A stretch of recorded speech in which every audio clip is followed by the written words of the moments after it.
J'irai chercher ton cœur si tu l'emportes ailleurs. Et grand spectacle pour célébrer les 30 ans de l'album 2 de Céline Dion qui s'organise à Québec.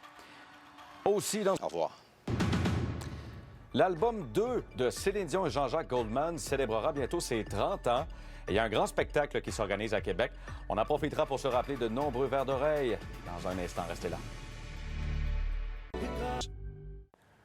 Il y a 28 ans sortait l'album 2 de Céline Dion, une œuvre musicale mémorable qui aura fait chanter et danser des millions de personnes à travers le monde. Et l'album aura bientôt droit à un hommage à la hauteur de son succès. Pascal Robitaille nous en dit plus.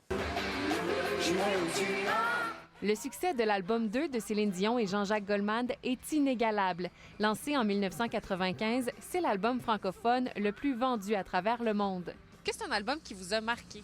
Oui, ça aussi, j'aime beaucoup Céline Dion. Pour lui rendre hommage et pour souligner son 30e anniversaire un peu à l'avance, un grand spectacle sera présenté à l'Agora du Port de Québec le 3 septembre.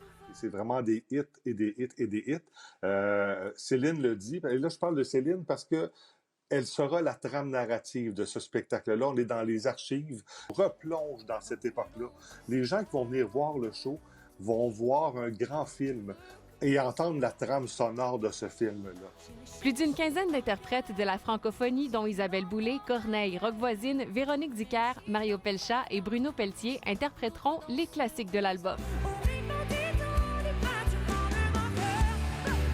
Scott Price, directeur musical de Céline depuis 2015, sera de l'événement accompagné de tous les musiciens de la chanteuse.